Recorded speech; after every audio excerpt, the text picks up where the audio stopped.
Hello guys, welcome back to my channel again coding with Deepika. हम अपनी videos में discuss कर रहे हैं how to scale application to millions of user. तो इसके जो लास्ट के दो पार्ट्स थे, इसमें हमने डिस्कस किया था कि हमें अपने एप्लीकेशन को किस तरीके से स्केल करना है। आज की वीडियो में हम बात करेंगे कि अगर हमारी एप्लीकेशन अब स्केल हो गई है तो हम बात करने वाले हैं कि हमें अपने एप्लीकेशन के रिस्पॉन्स टाइम को किस तरीके से इंक्रीज़ करना है। उसके लिए हम आज बात करने वाले हैं CDN के बारे में और कैशिंग लेयर के बारे में। तो वीडियो को एंड तक ज़रूर देखिएगा। आई होप आपको वीडियो पसंद आएगी और आपने अभी तक मेरे चैनल को सब्सक्राइब नहीं किया है तो प्लीज़ मेरे चैनल को सब्सक्राइब कीजिए। तो अब हम बात करने वाले हैं कैशिंग लेयर के बारे में। देखिए, सबसे पहले ये समझना जरूरी है कि कैशे क्या है और कैशे का यूज़ क्यों किया जाता है। तो कैशे एक हमारी टेम्परेरी स्टोरेज है जिसको यूज़ करते हैं हम to increase the response time.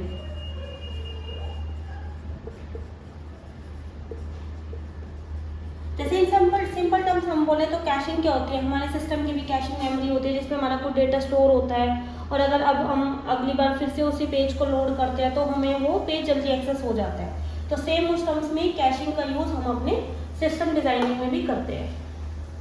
अब इसमें हमारा कौन कौन सा डेटा जो है जो हम यूज़ करते हैं स्टोर करने के लिए। तो यहाँ पर जो हम कैशिंग लेयर में स्टोर करते हैं, जैसे कि फॉर एग्जांपल अगर हमारे कुछ ऐसे रिस्पॉन्सेज हैं APIs की जो कि बहुत एक्सपेंसिव हैं, लाइक उन API को कॉल करने में हमारी मतलब टाइमिंग जो है वो 2 सेकेंड और 3 सेकेंड तक लगती है। तो हम क्या करते हैं, उन रिस्पॉन्सेज को सेव करने के लिए हम कैशिंग लेयर का यूज़ कर लेते हैं। दूसरी चीज़, हम जो डेटा सेव करते हैं वो हम डेटा सेव करते हैं मास्टर डेटा को। अब मास्टर डेटा होता क्या है, देखिए मास्टर डेटा वो होता है जो डेटा बहुत फ्रिक्वेंटली चेंज नहीं होता है। जैसे कि फॉर एग्जांपल आप देखेंगे कि हमारी एप्लीकेशंस में सिटी का डेटा होता है, कंट्रीज़ का डेटा होता है, कुछ हमारे मतलब कुछ ऐसा डेटा है जो कि बहुत टाइम के बाद चेंज होता है, तो उसको हम डेटा को बोल देते हैं मास्टर डेटा। ये एक ऐसा डेटा है जो ऑल टाइम फिक्स रहने वाला है, तो इस डेटा को भी हम क्या करते हैं, कैशिंग लेयर में हम स्टोर कर लेते हैं। थर्ड थिंग जो हम स्टोर करते हैं, ऐसा डेटा जो कि बहुत मोस्ट फ्रीक्वेंट डेटा जो हम यूज़ कर रहे हैं हमारी एप्लीकेशन में, हम उसको बार बार एक्सेस कर रहे हैं। अब देखिए, अगर कोई डेटा ऐसा है जिसको हम बार बार एक्सेस कर रहे हैं और किसी भी डेटा को एक्सेस करने के लिए आपको पता ही है कि आप क्या करेंगे, आप सर्वर से आप DB की कॉल मारेंगे। तो जब भी हमारी जो ये सर्वर और DB की कॉल है, this is the most expensive operation. तो अगर हमें कभी भी अपनी एप्लीकेशन का रिस्पॉन्स टाइम को इंक्रीज करना है तो हमारा जो फर्स्ट टास्क होना चाहिए, हमारा फर्स्ट टास्क होता है कि हम DB की कॉल को हमेशा ऑप्टिमाइज करते हैं सो दैट कि हमारा वहाँ पे टाइम सेव हो सके। तो अगर हमारी एप्लीकेशन में कोई डेटा ऐसा है जो कि हमारा बार बार हमें फ्रिक्वेंटली एक्सेस करना है, तो हम उसको DB से कॉल ना करके हम उसको कैशिंग लेयर से एक्सेस कर लेते हैं। तो these are the 3 types of the data जो कि हम मोस्टली कैशिंग लेयर में रखते हैं। इन नटशेल अगर मैं बताऊं तो caching is a kind of की वैल्यू स्टोरेज, जहाँ पे हमें की का रिस्पॉन्स में हम एक वैल्यू को स्टोर करते हैं और एक कैशिंग की हमारी एक्सपायरी टाइमिंग होती है कि इतने टाइम तक ही हमारा डेटा जो है कैशिंग लेयर में हमारा स्टोर होगा। इसके बाद अब हम देखेंगे कि हमारा डेटा किस तरीके से हम कैशिंग लेयर से एक्सेस करते हैं और हम कौन सी स्ट्रैटेजीज को यूज़ करते हैं। इसके बारे में जो डिटेल वीडियो है वो मैं एक अपनी सेपरेट वीडियो में आपको एक्सप्लेन करके बताऊंगी, बट स्टिल हम उसको एक डायग्राम की हेल्प से समझने की कोशिश करते हैं कि सर्वर के बीच में और कैशिंग लेयर के बीच में अब डेटा को कैसे हम एक्सेस कर पाते हैं। आइए, तो कैशिंग की जो वर्किंग है उसको अब हम एक डायग्राम की हेल्प से समझने की कोशिश करते हैं।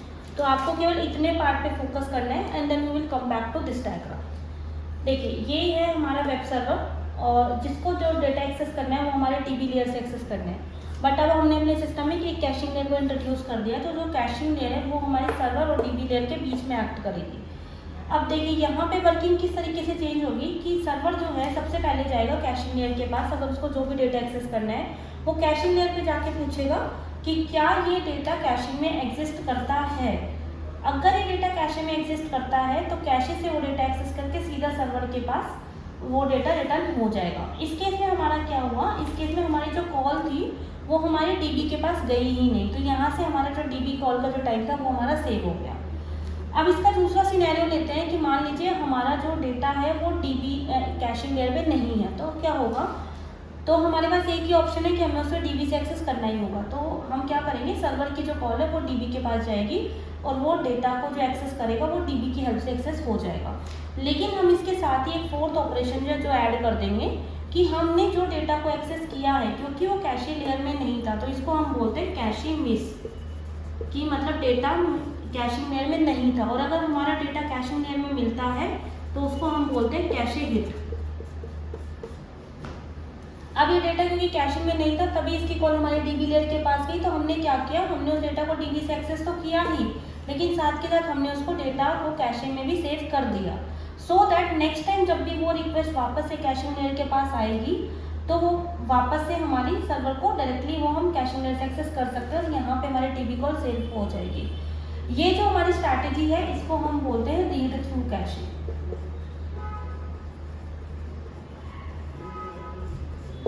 हमारी और भी काफ़ी स्ट्रैटेजीज होती हैं जो कि हम कैशे को मतलब यूज़ करने के लिए यूज़ करते हैं, जैसे राइट थ्रू कैशे भी होता है, रीड हैवी कैशे भी होता है। तो उन सब के बारे में हम एक डिटेल्ड वीडियो में उसमें बात करेंगे, but for the basic concepts के लिए इतना सफिशिएंट है कि आपको पता होना चाहिए कि कैशिंग लेयर कहाँ पे इंट्रोड्यूस की जाती है और कैशिंग लेयर किस तरीके से काम करती है। अब अगर मैं बात करूँ मार्केट में जो मोस्ट फेमस जो कैशिंग है वो है रेडिस सर्वर हो गया, हेजल कास्ट हो गया, मैम कैश हो गया, ये सारी हमारी जो कैशे है ये हमारी मोस्ट यूज्ड कैशे है in organisations. There are many, but अभी मुझे जो 3 रिकॉल हो रहे हैं उसका नाम मैंने यहाँ पे लिख दिया है।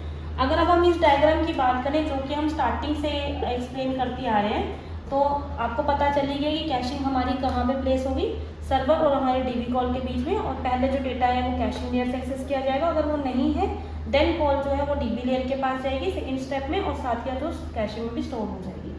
That's all about the caching. Now we will talk about the CDN server also.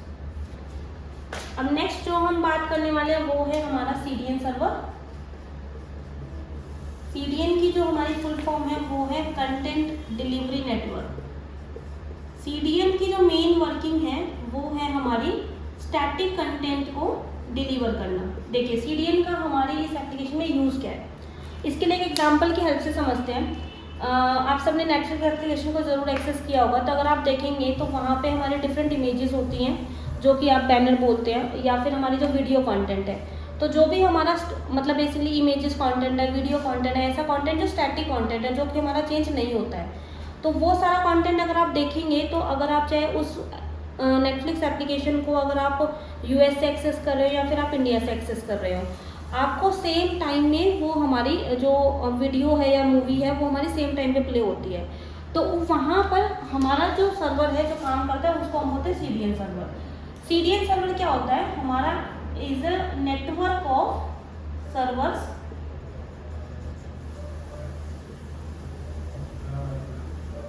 To deliver static content.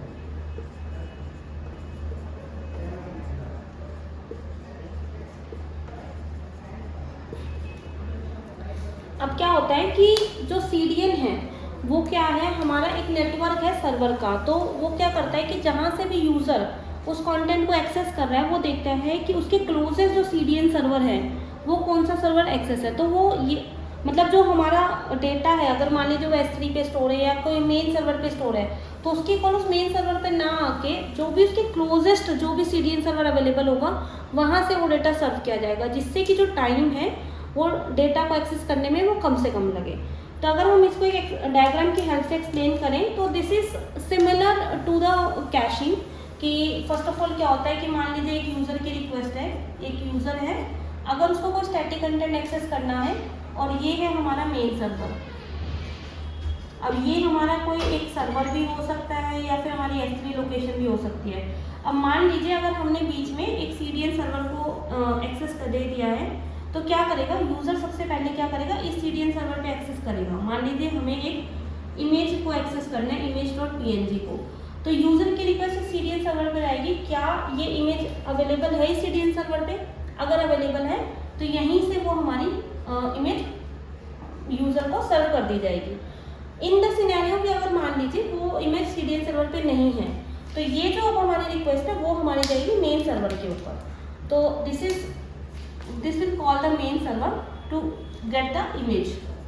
But यहाँ पे हम एक एडिशनल स्टेप वो क्या करेंगे, यूज़र को तो हम वो इमेज सर्व करेंगे, साथ के साथ हम क्या करेंगे, उस इमेज को सर्वर से एक्सेस करके हम उसको CDN सर्वर पे भी स्टोर कर देंगे।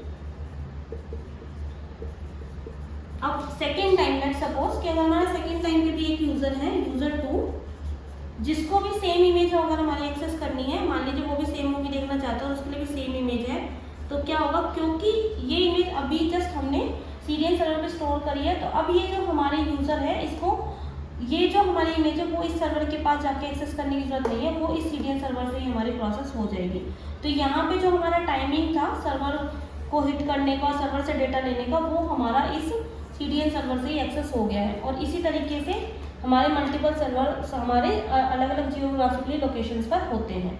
तो CDN का मेन पर्पस होता है स्टैटिक कंटेंट को डिलीवर करना। अगर मैं बात करूं कि जो अभी ऑर्गेनाइजेशन में मोस्ट फेमस CDN सर्वर है, तो एक सर्वर है जिसका अकामाई सर्वर इज, जो कि हमारा CDN सर्वर की तरह डिफरेंट ऑर्गेनाइजेशन में यूज़ किया जाता है। तो गाइस आज की वीडियो यहीं तक ही। आज की वीडियो में जो हमने मेनली बात करी है वो हमने बात करी है कि हमें अपने एप्लीकेशन के रिस्पॉन्स टाइम को किस तरीके से इम्प्रूव करना है, क्योंकि ये तो ज़रूरी है कि आपकी एप्लीकेशन ट्रैफिक को हैंडल कर पाए, बट आज का यूज़र एक कोई भी चीज़ को अगर एक्सेस कर रहा हो, चाहे वो कोई OTT प्लेटफॉर्म हो, पेमेंट गेटवे एप्लीकेशन हो, कुछ भी हो, तो उसको वो लीस्ट टाइम में एक्सेस होनी चाहिए, जिसके लिए हमें अपने सिस्टम में कुछ कंपोनेंट्स को ऐड किया है, जैसे कि कैशिंग लेयर और CDN सर्वर। तो आज की वीडियो यहीं तक ही। Thank you for watching the video. Please मेरे चैनल को सब्सक्राइब कीजिए। आने वाली वीडियो में अब हम बात करेंगे एक क्यू सिस्टम के बारे में, जो भी एक बहुत मोस्ट इंपॉर्टेंट कंपोनेंट है हमारा सिस्टम डिज़ाइनिंग में, और दूसरी हम बात करेंगे लॉगिंग के बारे में। Thank you very much for watching the video.